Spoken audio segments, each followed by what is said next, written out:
Waalaikumsalam warahmatullahi wabarakatuh. Izin dokter. Kamu dengar jawabannya teman-temanmu. Waalaikumsalam warahmatullahi wabarakatuh. Waalaikumsalam warahmatullahi wabarakatuh. Baik. Ini siapa yang mau pimpin ini? Izin, Dok. Al-Fatihah, kemudian mau surat apa, sebutkan, kemudian doa belajar. Yang pimpin siapa? Assalamualaikum, izin dok. Andi Rehan? Iya, saya dong. Oke, alhamdulillah. Ayo bilang sama teman-temanmu.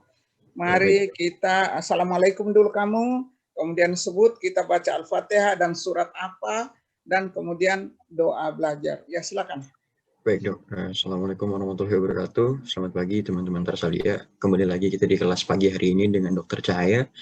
Sebelum kita memulai kelas pada pagi hari ini, ada baiknya kita membaca doa. Pertama adalah Al-Fatihah, kemudian membaca surat pendek Al-Ma'un, dan terakhir doa belajar. Al-Fatihah. A'udzubillahi minasyaitonirrajim. Bismillahirrahmanirrahim. Semua, bukan kau saja, semua. Baik teman-teman, bisa open mic dulu. Al-Fatihah.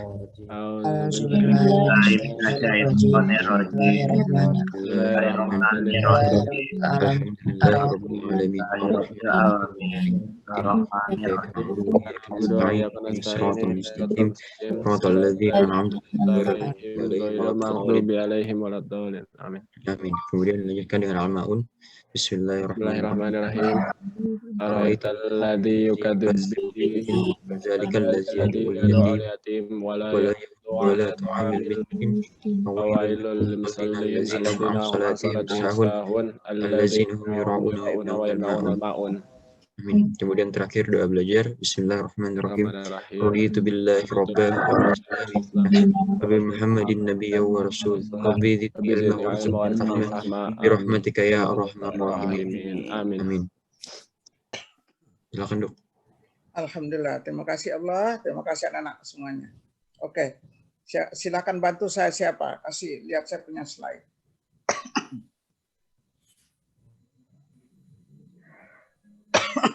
Oh baik, oke. Anak-anak sekalian, saya akan memberikan kuliah di sistem respir ini adalah parasit yang menyebabkan gangguan pada paru-paru. Ya. Oke, lanjut. Oke, baik. Parasit penyebab gangguan paru-paru itu ada pada nematoda. Ya. Tentu kamu lihat kok Ascaris. Ya, jadi Ascaris bukan saja bikin dia berak-berak, tapi ternyata dia juga bisa menyebabkan gangguan di paru-paru. Akan kita lihat nanti sebentar. Trematoda. Nah, trematoda yang mana? Yang namanya Paragonimus westermani. Nanti saya jelaskan di mana sih dia beradanya itu. Nanti saya jelaskan. Ya, tapi tidak apa-apa singkat. Orang yang makan udang atau ketam yang tidak masak dengan baik. Nah, itu ada parasit di situ yang menyebabkan gangguan paru-paru. Sebentar saya terangkan. Sekarang protozoa entamoeba-histolitika. Ya, nanti kamu bilang kan sudah dikuliahkan itu. Itu adalah menyebabkan berak-berak, ya menyebabkan berak-berak. Tetapi di paru-paru ada lagi bagian dari entamoeba-histolitika yang menyebabkan gangguan pada paru-paru. Dan yang paling baru adalah new emerging disease. Artinya dulu ini tidak patologi, ternyata belakangan sudah diketahui patologi. Baik, silakan kita mulai dengan Ascaris lumbricoides. Ini saya tidak terangkan terlalu mendata tentang begininya, karena itu kan sudah tahu. Nah, saya sudah berikan di BMD, di DDT, saya sudah berikan. Jadi singkatnya saja ini, tapi yang tahu, yang paling jelas, yang akan jelaskan yang mananya sih yang menyebabkan gangguan paru-paru. Yang mananya, yang apanya, ya, yang menyebabkan gangguan pada paru-paru. Oke, Ascaris lumbricoides, jangan salah tulis ya nak. Saya lihat itu ada yang di GH masih salah tulis, jangan. Salah tulis, ini adalah kuliah pertama. A-nya besar, L-nya kecil. Ascaris lumbricoides. Hospesnya manusia, penyakitnya Ascariasis. Penyakitnya askariasis, penyebarannya kosmopolit. Artinya apa? Artinya di seluruh dunia, bisa ada di mana saja.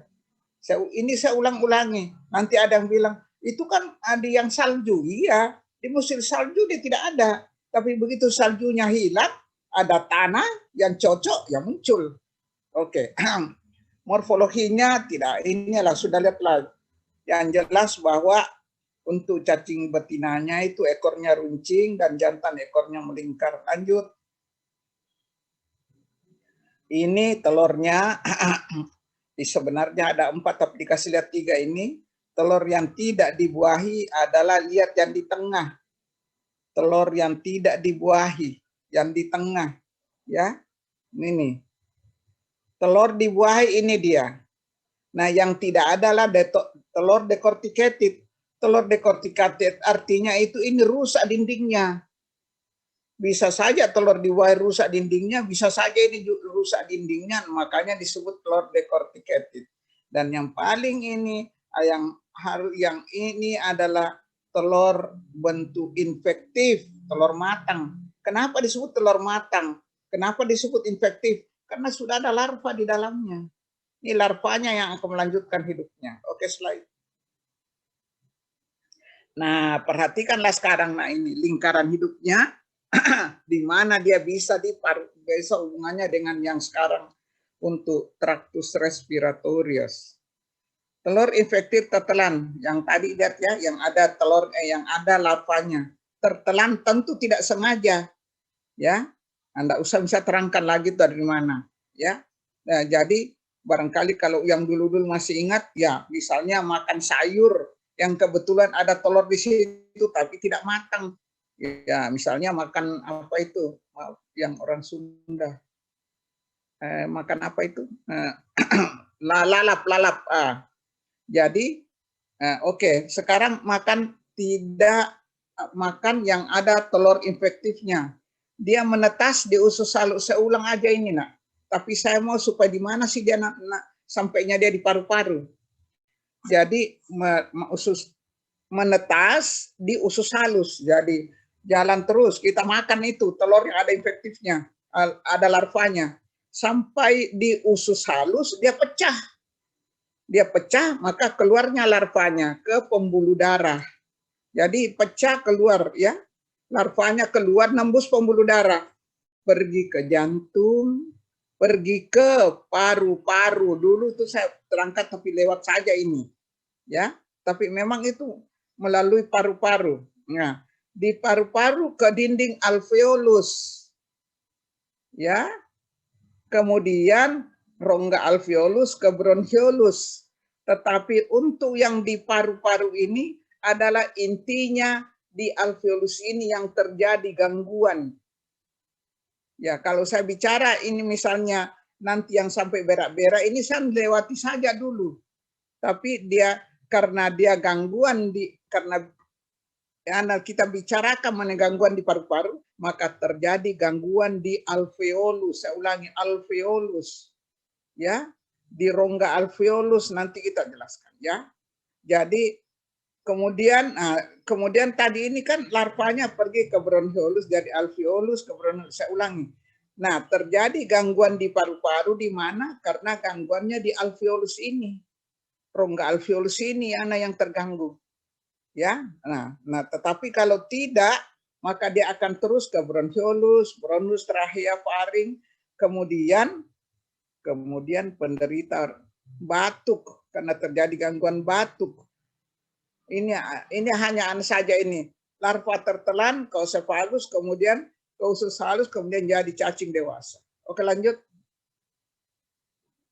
Nah, sekarang ini dikatakan larva menembus dinding usus halus melalui pembuluh darah, kemudian ke jantung, kemudian ke paru-paru. Ini dia, saya ulangi. Maka saya ulangi. Di paru-paru itu di mana, nak? Di alveolus. Jadi nanti kalau ada soalnya, bronchus, trachea, alveolus jawabannya. Larva di paru-paru menembus dinding pembuluh darah. Lalu dinding alveolus masuk ke rongga alveolus ya. Oke, selalu alveolus.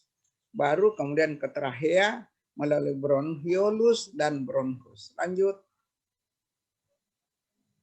Nah, ini cuma dikasih lihat saja ya.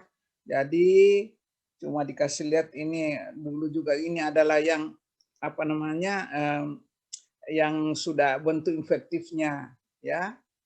Kemudian ini tertelan, ini adalah tertelan, maka keluarnya larvanya. Ini cuma dikasih lihat ini yang jantan dan ini yang betina. Lanjut. Sekarang patologi dan gejala klinisnya. Perhatikan, nak. Gangguan terjadi saat larva di paru-paru. Ingat, larva. Perhatikan larva, bukan cacing dewasa. Ya, karena kalau nanti yang ada di usus besar, yang nanti sampai keluar cacing, itu bicara askariasis. Larva, cacing dewasa. Saya ulangi. Gangguan terjadi saat larva di paru-paru. Pada orang yang rentan, terjadi perdarahan kecil pada dinding alveolus. Saya ulangi lagi.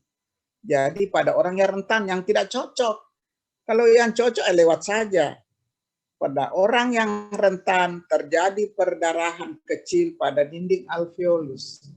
Sehingga terjadi gangguan pada paru-paru. Saya ulangi lagi, pada alveolus. Gejalanya adalah, oke, kasih naik sedikit ini, kasih kecil sedikit, nak. Kasih kecil.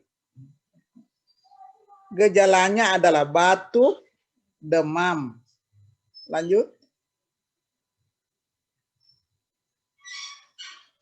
Jadi, saya ulang lagi, ada di paru-paru, di mana? Di alveolus. Gejalanya, penderitanya batuk dan demam. Kemudian, oh ya, ini tadi ada pemeriksaan laboratoriumnya. Enggak kelihatan ini. Pemeriksaan labnya, ayo. Belum, sedikit lagi dulu. Pemeriksaan laboratoriumnya eosinofilia tinggi. Jadi nanti eosinofil tidak normal, tapi terdapat eosinofilia yang tinggi. Ya, jadi nanti kamu harus tahu berapa normalnya, dan itu adalah jadi gejalanya batuk dan demam, laboratoriumnya eosinofilnya tinggi. Oke, lanjut. Nah, pemeriksaan toraksnya tanpa infiltrat. Kalau orang paru-paru, ya karena TBC itu juga tanpa infiltrat. Tanpa infiltrat. Tetapi infiltrat ini menghilang dalam waktu 3 minggu. Kalau ternyata, jadi kalau ada pasien datang sama kamu, nak, terus kemudian, dokter, saya punya anak ini batuk-batuk, demam. Ya, jangan ya. Jadi ya, kamu juga bisa, jangan lupa bilang, demam, batuk-batuk, dia ada demam, ada batuk, coba selain periksa laboratorium, lihat, nah ternyata eosinofilnya meninggi, ya, karena kalau dia memang itu tidak meninggi, dan periksa laboratorium, bisa aja aku tanya sedikit, bagaimana berak-beraknya, ada terganggu enggak? Sedikit lah dokter, nah coba periksa nanti tinjanya, nanti kita lihat. Nah, keadaan ini disebut sindrom Loeffler. Jadi artinya kalau nanti benar dia karena askaris diberikan obat cacing, ternyata setelah difoto 3 minggu hilang infiltrat. Sedangkan kalau TBC itu tidak akan hilang. Itu 6 bulan itu makan obat dulu baru hilang. Nah, saya kasih tahu, nah, ini adalah namanya sindrom Loeffler. Batuk, demam, ya. Kemudian ya, gangguannya adalah pada toraks ada infiltrat, tetapi dia menghilang dalam 3 minggu. Lanjut. Nah, cara infeksinya adalah sama, menelan telur matang, menelan telur yang berisi larva. Diagnosenya menemukan telur dalam tinja, atau menemukan cacing dewasa dari mulut, dari hidung, dan tinja. Saya ulangi lagi, ulang-ulang, nak. kalau ada soal mengenai soal cacing dewasa keluar dari mulut, dari hidung, itu hanya Ascaris lumbricoides. Nah, biasanya ini kan agak ringan saja, maka prognosenya baik. Begitu diobati, begitu baik. Oke, lanjut. Nah, selesai sudah mengenai Ascaris lumbricoides. Jadi nematoda hanya mengenai Ascaris lumbricoides, penyebabnya di mana tempatnya di alveolus. Gejalanya tetap batuk karena mengganggu paru-paru. Batuk, demam, tapi lihat pemeriksaan laboratoriumnya, eosinofilnya meninggi. Dan karena dia paru-paru tetap fototorak. Ternyata tetap infiltrat, sama dengan paru-paru, sama dengan TBC. Tetapi karena tinjanya positif, Pak Ascaris, maka obati dulu Ascarisnya. Ternyata baru berapa lama ibunya sudah tidak batu dokter, sudah tidak demam dokter. Foto lagi ya Bu, di ronsen sudah hilang itu infiltrat. Karena kalau dia TBC tidak akan hilang. Biasanya 6 bulan itu baru hilang. Oke, yang kedua sekarang trematoda. Trematoda apa? Trematoda paru. Namanya Paragonimus westermani. Jangan salah tulis lagi. Nah, ini trematoda. Paragonimus westermani. Sama ini hospesnya, selain manusia dapat pada binatang. Binatang apa itu? Pada ketam, pada udang batu, dan juga bisa pada kucing, bisa juga di anjing, bisa di harimau, bisa di serigala. Tapi yang akan kita bicarakan di sini adalah yang terdapat pada ketam dan udang batu yang bisa menyebabkan itu batuk, gangguan pada paru-paru. Penyakitnya namanya apa? Paragonimiasis. Lanjut. Kamu pulang sana, mau di sini boleh terserah. Morfologinya adalah cacing dewasanya hidup dalam kista, ingatnya. Perhatikan ini, catat ini nak. Cacing dewasanya hidup dalam kista di paru-paru. Ya, makanya Paragonimus westermani itu bentuknya bundar, lonjong seperti biji kopi, berwarna coklat tua. Saya masih ingat dulu di UI, waktu saya di Fakultas Kedokterannya UI, mereka itu sudah lihat kalau karena dulu kan parasit 1 tahun, nah sebelum seperti sekarang ini. Jadi kalau di mikroskop besar itu dari kelihatan itu bentuknya seperti biji kopi, mereka sudah tahu ini adalah Paragonimus westermani. Dia udah bentuknya seperti kopi, persis biji kopi, warnanya coklat tua. Ya.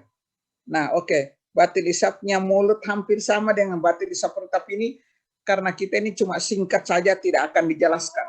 Tidak akan seperti dulu lagi. Kalau dulu kan itu berapa kali, setiap Senin sampai Jumat itu 3 kali praktek parasit. Ya, bukan parasit saja, mikro juga. Kan itu 1 tahun. Nah, tapi tidak apa-apa, saya kasih lihat saja. Batil isap mulutnya hampir sama dengan batil isap perutnya.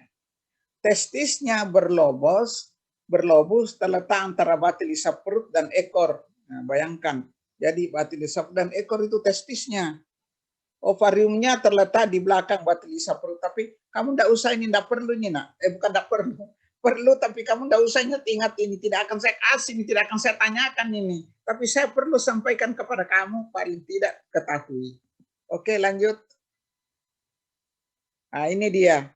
Tuh, mereka dulu itu ditunjuk seperti ini. Kalau kita tunjuk ini, harus mereka jawab ini terus. Nah, kalau ditunjuk ini, mereka harus jawab sekum. Yang dulu-dulu, ya artinya sudah pada spesialis itu. Tapi sekarang sudah beda, nak.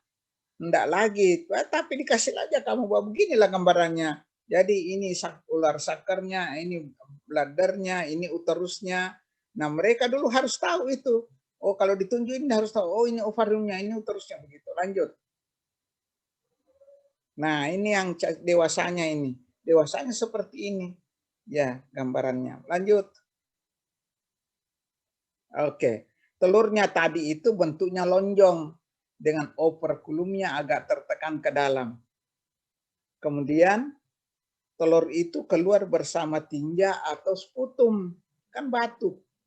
Dan telur belum berisi mirasidium. Nah, telur belum berisi mirasidium. Telur matang dalam waktu kira-kira 16 hari. Lanjut. Nah, ini telurnya ini. Ya, ini telurnya. Tadi kan cacing dewasanya. Ya, paling kita nanti kasih lihat aja gambar ini telur. Gambar telur dan cacing dewasa. Cuma kasih lihat aja. Tapi kamu harus bisa membedakan. Kalau telurnya begini. Ya, oke lanjut. Nah, sekarang saya bicara mengenai lingkaran hidupnya. Daur hidup, lingkaran hidupnya. Oh, saya lupa. Tunggu, nak. Mau dijemur nih, nggak apa-apa nih ya. Hah? Mau dijemur. Oh iya benar, sudah jam 8. Silakan. Sekarang daur hidupnya, tapi jangan buka-buka itu, tutup. Tutup jemur. Iya. Oh, artinya buka-buka sedikit gitu. Sekarang kita bicara lingkaran hidupnya, nak ya. Tadi saya sudah katakan telurnya matang 16 hari. Jadi telur tadi matang itu 16 hari. Kemudian dia menetas. Nah, maksudnya 16 hari itu sudah ada mirasidium. Ya, dalam telur itu ada mirasidium. Karena sudah 16 hari. Nah, waktu dia menetas, maka keluarlah mirasidium itu. Dia jadi ini hidup di air ya. Menetas, keluar mirasidium. Mirasidium ini cari keong air. Dia cari keong air. Ya, ternyata dia cari keong air, kemudian di keong air mirasidium yang keluar dari telur tadi menjadi sporokista di dalam keong air ya. Sporokista. Kemudian nanti menjadi redia 1, redia 2 menjadi serkaria, itu dalam keong air. Nah, sesudah menjadi serkaria ya, serkaria ini di keong air, kemudian serkaria kemudian keluar dari keong air. Dia carilah hospes perantara kedua. Tadi hospes perantara pertama yang keong air. Hospes perantara kedua ini apa? Ketam. Jadi dia cari ketam atau udang batu. Ya, dia cari ketam udang batu. Jadi saya ulangi, dari hospes perantara pertama keluar serkaria. Dia carilah hospes perantara kedua, apa itu? Ketam atau udang batu. Nah, di dalam ketam atau di udang batu, salah satu di mana dia bentuk namanya metaserkaria. Metaserkaria inilah yang bentuk infektif yang ada di dalam ketam atau udang batu tadi. Ya, oke, slide. Ini bolehlah kalau mau lihat seperti ini. Jadi mana tadi itu, ini tadi dia mulainya dengan mirasidium tadi ya, keluar kemudian dia cari serkaria, dia cari udang batu atau ketam. Oh ini dia yang udang, ini yang udang saja. Jadi kalau sudah keluar ya serkaria masuk ke udang batu. Ya, udang batu bukan udang yang di laut, nak, tapi udang batu itu di apa namanya itu di dekat-dekat sungai. Nah, ini dia kalau termakan tidak dimatang dengan baik, maka terjadi gangguan di paru-parunya. Oke, lanjut. Lanjut. Ini kalau ketam. Kalau tadi kan nah, ini yang lain tapi saya tidak bicarakan ini. Saya bicarakan yang ketam. Ini kalau ini makan ketam. Makan ketam yang tidak dimatang dengan dengan baik, akan terjadilah ini nih ya. Terjadi ini. Oke, lanjut. Oke. Saya ulang ya. Tadi kan makan ketam atau makan udang batu yang tidak dimasak sampai matang. Infeksi terjadi dengan memakan ketam atau udang batu yang tidak dimasak sampai matang. Makanya kalau makan udang batu, udang ketam harus dimasak dengan matang. Jadi saya ulangi, infeksi terjadi dengan memakan ketam atau udang batu yang tidak dimasak sampai matang.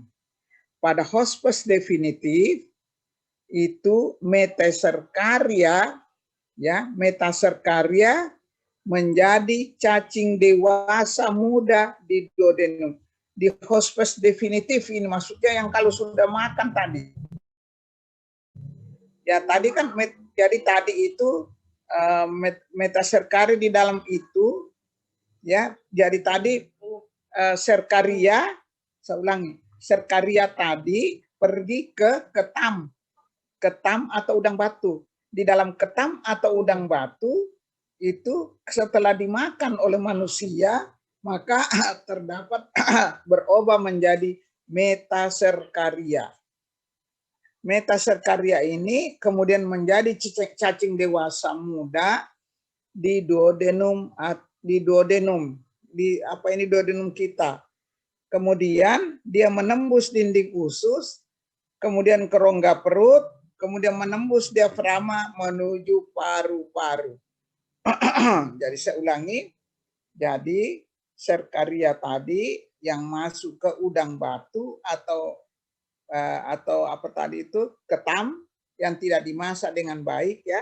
Kemudian ke kita, hospes definitif ke kita. Nah, jadi kemudian ke kita menjadi metaserkaria. Metaserkaria di badan kita itu menjadi cacing dewasa muda. Di mana itu? Di duodenum, ya. Kemudian dia di duodenum dia bermigrasi pergi ke mana? Ke usus. Kemudian ke rongga perut dan kemudian pergi ke paru-paru. Nah, terjadilah gangguan di paru-paru. Lanjut. Ini metaserkarianya ini. Seperti ini metaserkaria, bentuk metaserkaria. Paling kalau toh nanti gambarnya paling saya kasih lihat seperti ini. Ya. Kalau dulu di UI kan ada, kalau kita cuma gambar aja. Kita enggak punya, gambar aja nanti saya kasih lihat. Begitu juga telur nanti ya mungkin gambar aja dikasih lihat pada praktikum. Lanjut. Jadi harus ingatkan bahwa metaserkaria inilah yang ada pada manusia yang menyebabkan gangguan menjadi dewasa, pergi duodenum, kemudian pergi ke paru-paru. Jaringan hospes mengadakan reaksi jaringan. Oke, kita jadi mengadakan reaksi jaringan. Sehingga cacing dewasa terbungkus dalam kista. Biasanya ditemukan 2 ekor di dalam kista di paru-paru. Lanjut.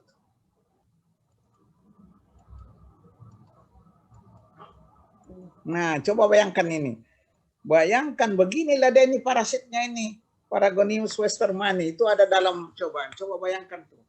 Beginilah dia, makanya kalau makan ketam, udang batu, tapi di Jakarta ini nggak ada kali udang batu kan, itu kan harus dimatang, harus masak dengan matang. Ya kalau ketam banyak lah, terserah mungkin senang atau tidak. Oke, lanjut. Patologi dan gejala klinisnya. Karena cacing dewasanya berada dalam kista di paru-paru, maka ya kista di dalam paru-paru, maka gejalanya dimulai dengan batuk kering. Batuk kering. Lama-lama menjadi batuk darah. Mulai dengan batuk kering, kemudian menjadi batuk darah. Kalau ini, keadaan ini disebut endemic hemoptysis. Endemik karena biasanya di daerah yang khusus itu banyak yang kena, yang suka makan ketam, ya terutama di daerah-daerah yang bukan pinggir laut, yang sungai-sungai itu kecil, sungai-sungai itu yang suka makan ketam atau udang batu. Jadi kalau di situ ada beberapa orang yang sudah batuk kering, kemudian mengeluarkan batu darah, kemudian itu disebut daerah itu endemic hemoptysis. Cacing dewasa dapat bermigrasi kemana?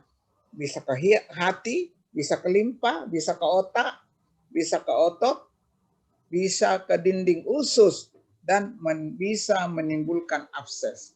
Jadi dari situ lagi bisa bermigrasi. Dari paru-paru bisa memigrasi, bisa menyebabkan abses. Lanjut. Nah, diagnosanya gimana? Tentu menemukan telur. Nah, kita bicara mengenai paru-paru, maka di mana? Ya sputum lah. Kan kita bicara paru-paru. atau cairan pleura. Dan kadang-kadang sekali ada di tinja, tapi itu kadang-kadang sekali dan jarang. Umumnya adalah pada sputum dan cairan pleura. Dan ini memang agak sulit untuk penyakit ini, sulit, dan waktu saya di UI juga jarang ditemukan. Nah, makanya biasanya tuh kalau kita ragu-ragu dan tidak yakin, maka dilakukan reaksi serologi. Ini sangat membantu untuk menegakkan diagnosis. Jadi kalau ada pasien dari RSCM dan memang dipikirkan ini adalah karena paragonimus, maka dilakukan reaksi serologi. Nah, tapi kalau di kita tidak ada alat-alatnya, jadi ya cuma disebut aja bahwa bikin reaksi serologi. Lanjut. Epidemiologinya bagaimana? Penyakit ini berhubungan erat dengan kebiasaan makan ketam atau udang batu yang tidak dimasak dengan matang. Jadi kalau menurut saya, kalau kamu beli udang, apakah itu udang laut atau udang apa, pokoknya ndak usah pikir, ndak usah masak ini bukan di udang batu. Masak aja sampai matang, ndak usah setengah matang. Ya, anggap aja itu udang batu daripada nanti kena infeksi. Jadi saya ulangi, kalau ketam kan itu banyak tuh.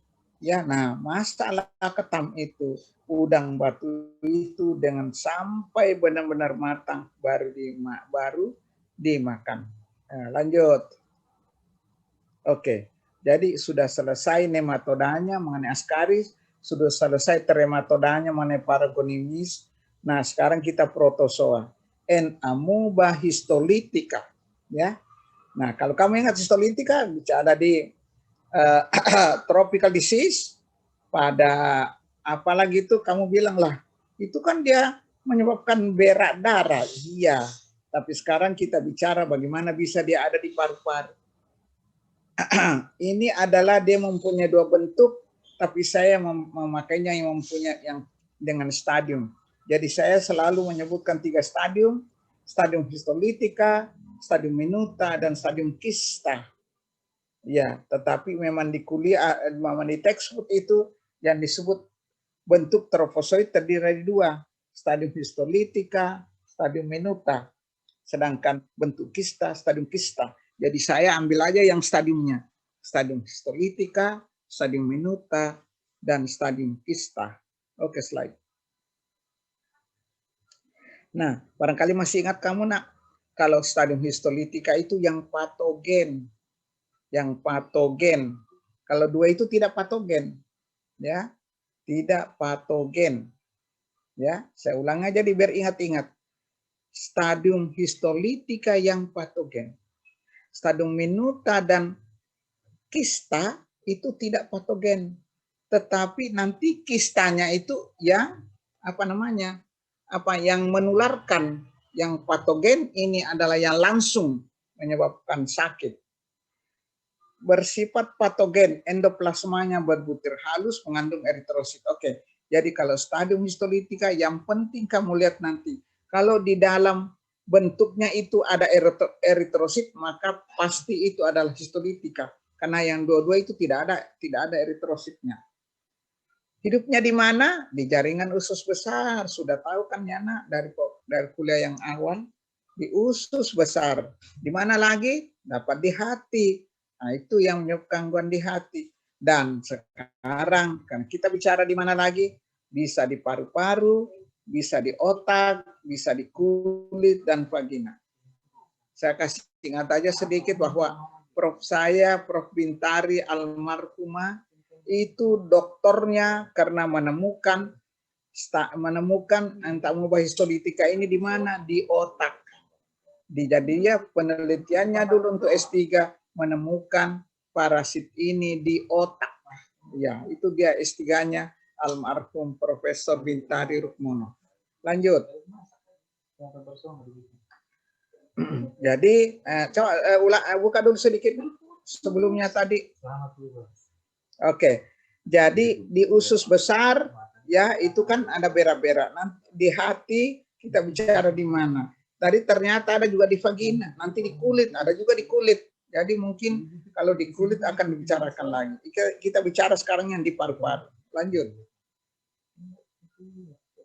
Nah, ini histolitika. Perhatikan nak, ini adalah eritrositnya. Ini adalah apa intinya ini. Kan kalau ini kan kalau parasit kan bicara yang hidup. Jadi selalu ada inti ini. Kalau ada eritrositnya pasti adalah stadium histolitika. Satu inti N amobik nih dia. Ya. Kemudian ini ya udahlah kamu lihat yang lain itu ada ya, tetapi presidium tapi yang paling kamu perhatikan bahwa pasti ada intinya karena dia hidup dan ini adalah eritrositnya, maka itu adalah stadium histolitika. Nanti di ujian itu kalau ini perhatikan. Lanjut. Stadium kista. Kalau stadium tidak dikasih minuta ya. Stadium histolit ya, jadi ini stadium kista. Kalau kista itu ini ada intinya nak. Jadi kalau kista itu bulat. Kalau ya coba sebentar ke depan dulu, ke depan biar ulangi. Nah, kalau histolitika ini terbuka ini terbuka nak, tidak tertutup. Jadi ini terbuka. Karena itu dia terbuka, dia jalan, kemudian begitu dia dapat darah, dia ambil darah masuk. Dia jalan darah masuk. Nah, sedangkan kemudian kalau stadium nanti sebentar saya terangkan mengenai minuta. Oke, lanjut stadium histolitika. Oke, sekarang kalau stadium kista ini dia bulat dan itu intinya sekarang dikasih yang matang, intinya ada 4, 1, 2, 3, 4 ya. Ini adalah kista yang matur. Intinya 4. Jadi ini adalah stadium kista yang matang. Oke, lanjut. Cara infeksinya menelan kista matang. Oke. Kista matang yang mana? Yang 4 intinya. Jadi kalau intinya cuma 2 tidak kista matang. Ya. Darur hidupnya, oke, sekarang perhatikanlah. Termakan kista matang. Kista matang tertelan, tentu tidak sengaja, masuk ke lambung. Kita makan, masuk ke lambung. Kemudian sampai di rongga usus halus, dinding kista itu dicernakan, pecah. Maka eksistasi, keluarlah dia punya apa tadi itu, inti-intinya tadi keluar. Membentuk jadi stadium minuta. Jadi tadi 4 keluar jadi minuta satu-satu. Ya. Kemudian minuta ini pergi ke rongga usus besar dan kemudian berubah menjadi stadium histolitika. Ini patogen. Dengan aliran darah dapat ke jaringan hati, dapat ke paru-paru dan dapat ke otak. Oke, lanjut.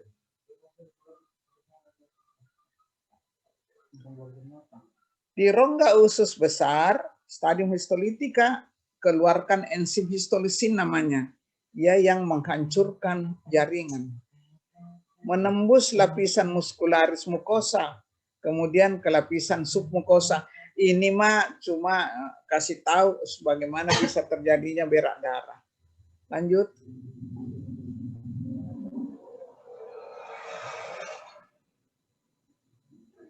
Kerusakan rongga menjadi lebih luas disebut ulkus amubus. Saya sudah terangkan ini di tropical disease. Bentuk rongga ulsus seperti botol, lubangnya sempit, dasarnya lebar, tepinya menggaung. Bila ada infeksi sekunder, terjadi proses peradangan. Oke. Sekarang kita bicara mengenai amoeba extraintestinalis. Jadi tadi kan itu ada tadi di usus besar. Kemudian amoebasis kolon bila tidak diobati dengan baik yang tadi ini, yang baru-baru akan menjalar keluar dari usus menyebabkan amoebiasis extraintestinal. Nah, dapat terjadi secara apa? Hematogen melalui aliran darah. Percontinuitatum bisa secara langsung. Lanjut.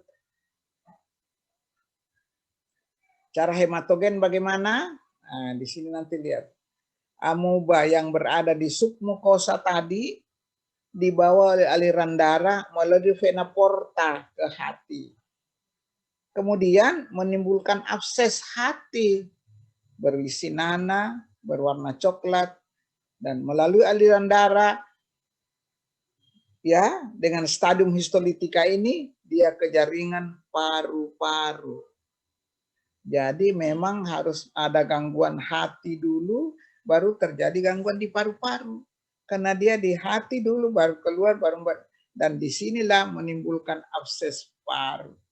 Ya, saya ulangi, ada gangguan dulu di vena porta, jadi gangguan jadi kalau makanya jarang, karena mungkin kalau sampai di hati sudah diobati dengan baik. Jadi kalau diobati tapi tidak mempan, maka dia melalui aliran darah dia bisa ke paru-paru, menimbulkan yang abses paru. Oke, lanjut.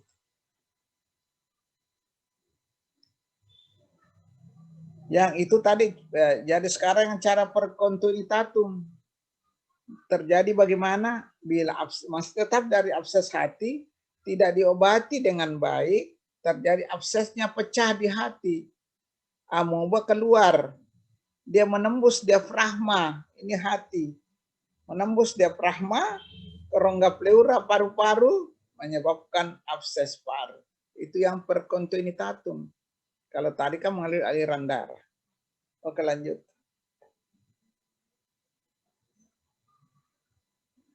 Diagnosa klinisnya ya biasalah batuk. Pasien diantar, ya dokter, batuk dokter, saya juga batuk darah dokter. Nah, oke. Diagnos laboratoriumnya jelas dengan kita menemukan entamuba histolitika, stadium histolitika.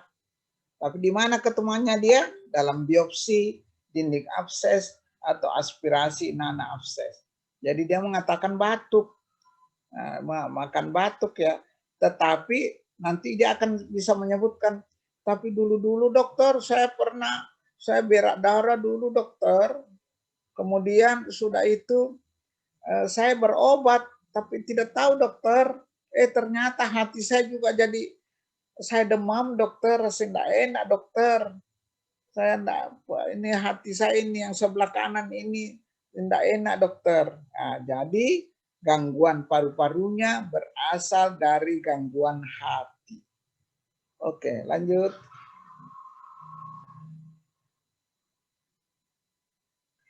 Bila amoeba tidak ditemukan, dilakukan pemeriksaan serologi.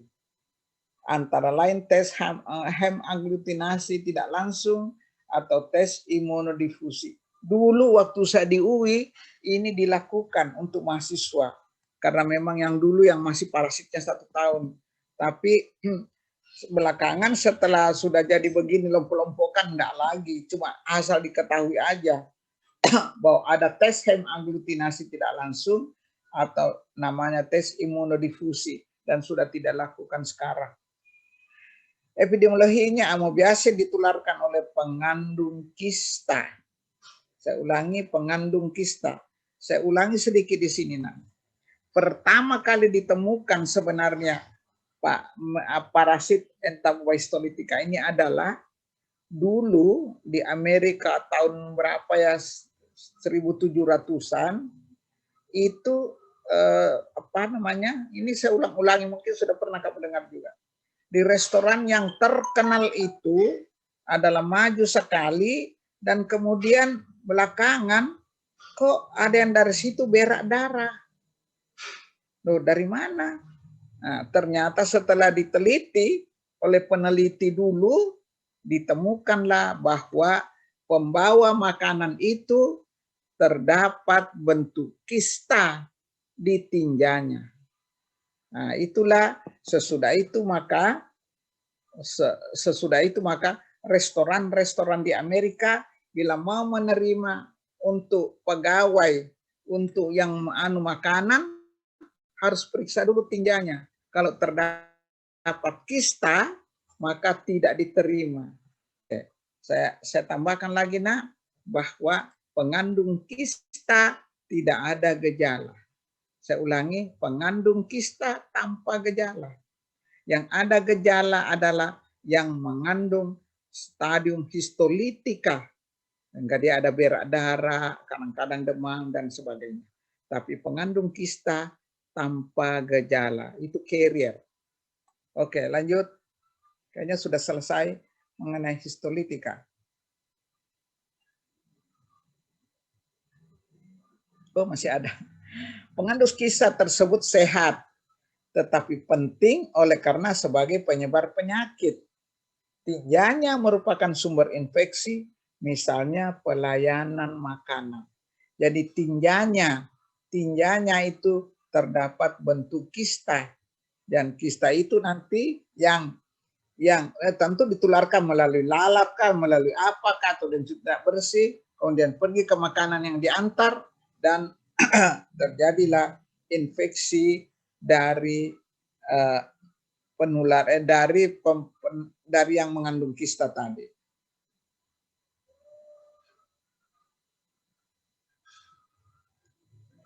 Amoebiasis tidak ditularkan oleh penderita amoebiasis akut.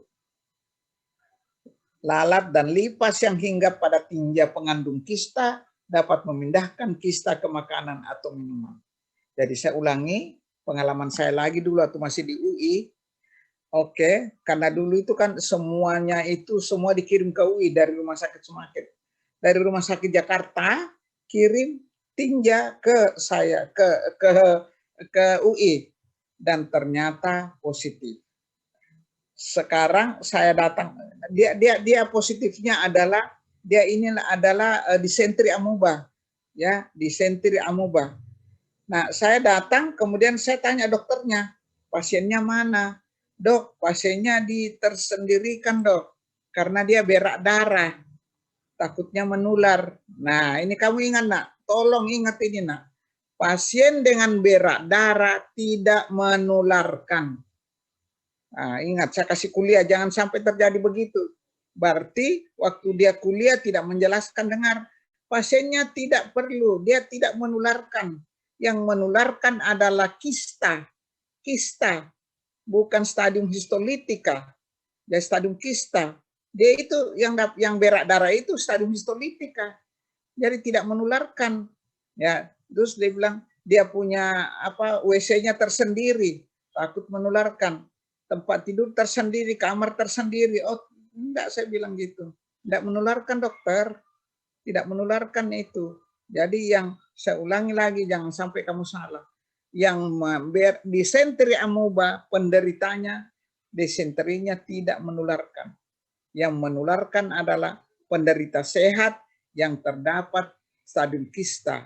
Stadium kista, bukan stadium histolitika. Oke, lanjut.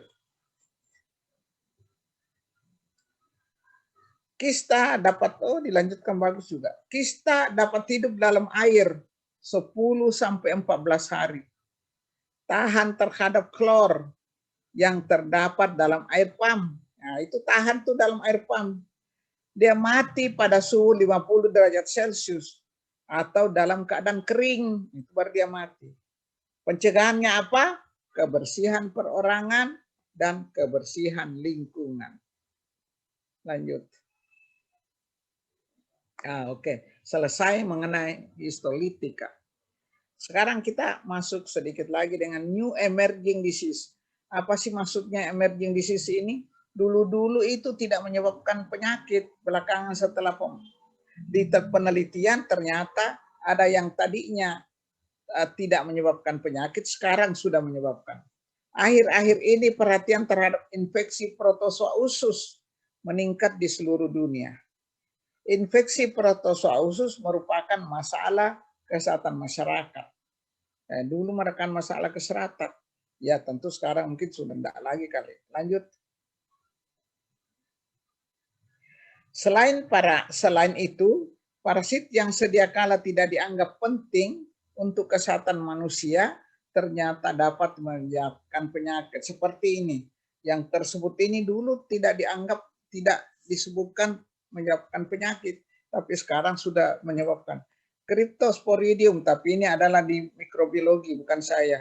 Cyclospora itu adalah dulu dianggap tidak menyebabkan, tapi sudah menyebabkan. Saya tidak tahu itu di mikrobiologi sudah diberikan atau tidak. Nah, yang parasit adalah blastocystis hominis dan pneumocystis carinii. Tapi blastocystis hominis itu menyebabkan berak-berak darah, berak-berak lah. Jadi tidak di sini, karena di sini kita bicara mengenai yang ada di paru-paru. Nah, kita bicara mengenai pneumocystis carinii.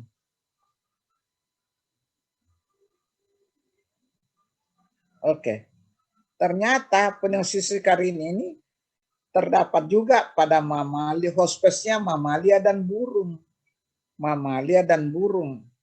Penyakitnya namanya pneumocystosis, pneumonia, pneumocystis carinii ini.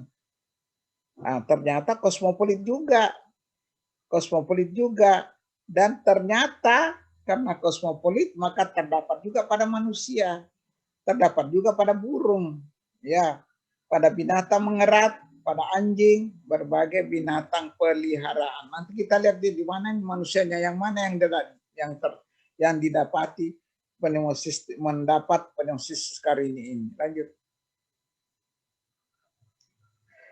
Morfologinya adalah sejak lama dianggap sebagai protozoa, walaupun status taksonominya belum jelas. Ya, dianggap protozoa, tapi walaupun taksonominya belum jelas. Nah, tapi ya tentu sekarang ini pasti tentu sudah lebih jelas. Itu mengenai tropositnya, bentuknya uniseluler dengan diameter 1 sampai 5 mikron, dapat dipulas dengan gimsa atau hematoksilin. Oke. Kistanya seperti bola pingpong. Nah, seperti ini lagi. Dulu itu ada, waktu saya di UI ada itu, bentuknya seperti bola pingpong. Jadi anak-anak sudah tahu, kalau ada seperti bola pingpong, dia sudah tahu itu, bahwa itu adalah pneumocystis carinii. Kalau tadi seperti apa tadi itu, dia udah tahu itu anak-anak itu. Seperti kopi, dia udah tahu. Ya oke. Bentuk seperti bola pingpong, bola pingpong yang penyok. Jadi penyok dengan dindingnya tebal. Diameternya 5-7 mikron dan kistanya berisi 8 trofozoid. Jadi ini pingpong penyok, tapi terdapat kistanya ada 8 trofozoidnya dalam kista. Ditemukan dalam jumlah besar dalam eksudat paru-paru. Jadi setelah keluarkan itu paru-paru eksudat, ditemukan dalam jumlah besar. Oke, slide. Diperkirakan cara infeksinya dengan inhalasi atau percikan ludah. Inhalasi atau percikan ludah. Transmisinya bisa juga melalui transplasental. Ternyata dilaporkan bisa juga melalui plasenta. Jadi artinya masih dapat juga dari ibunya tadi ke plasenta anaknya yang dihamilkan. Ya ternyata memang baru belakangan diketahui begitu. Lanjut.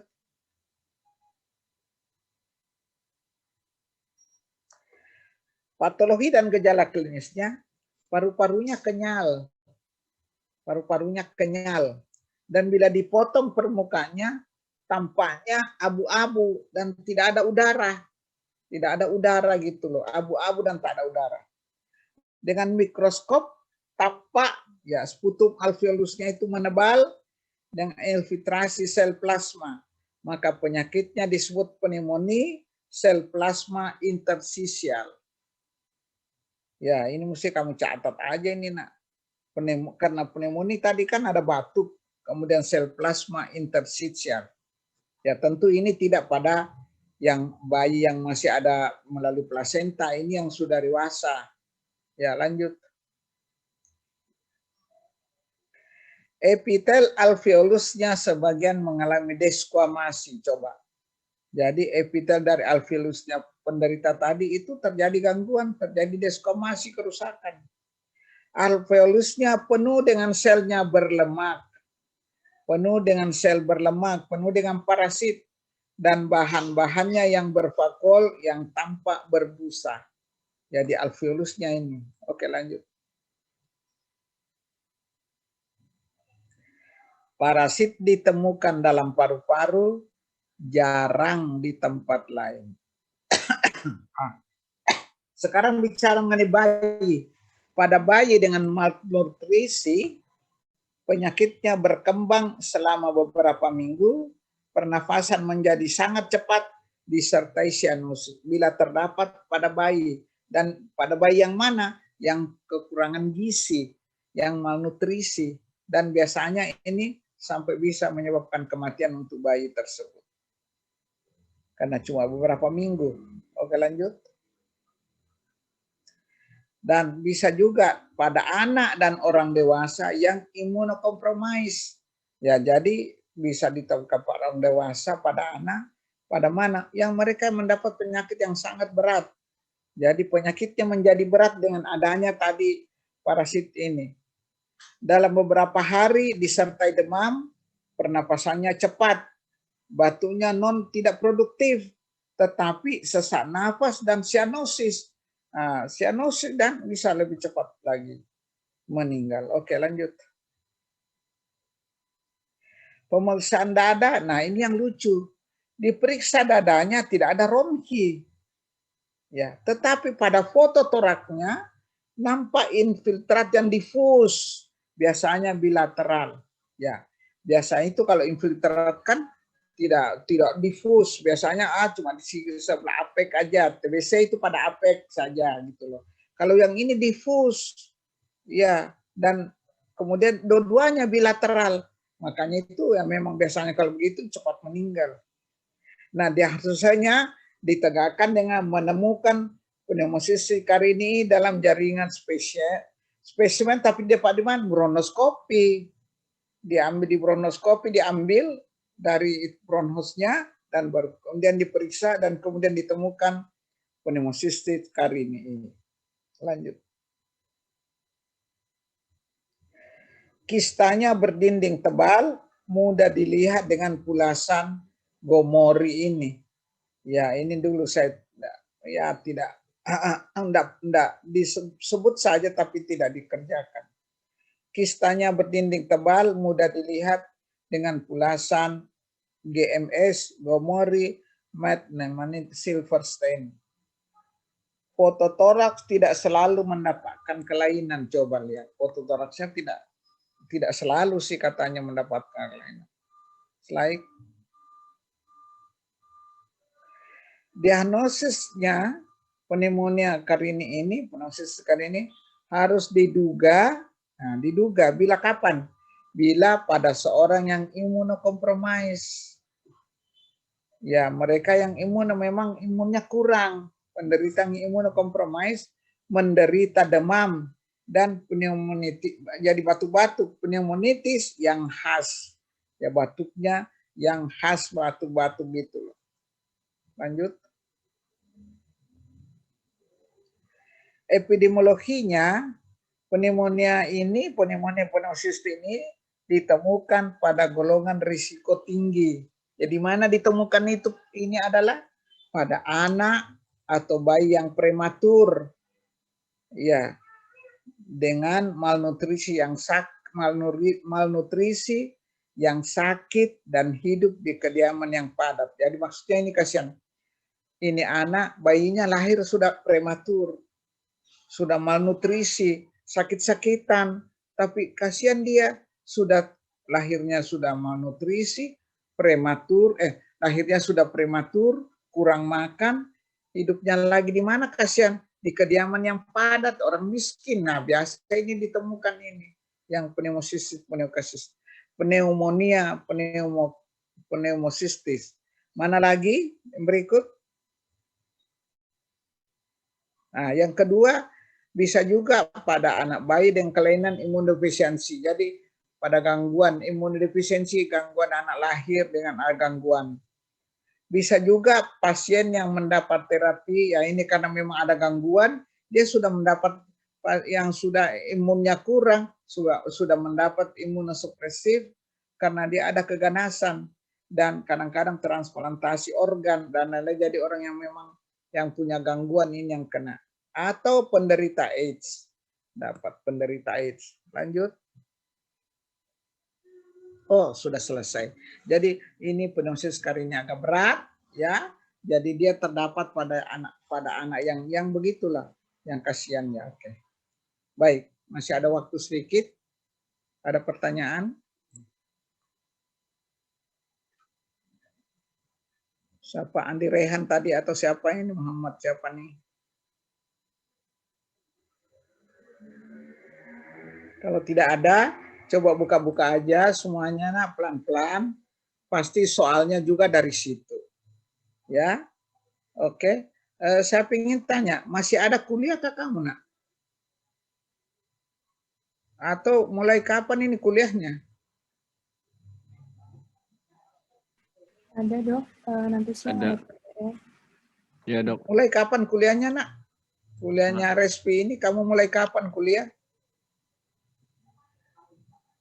Sudah selesai kah ini?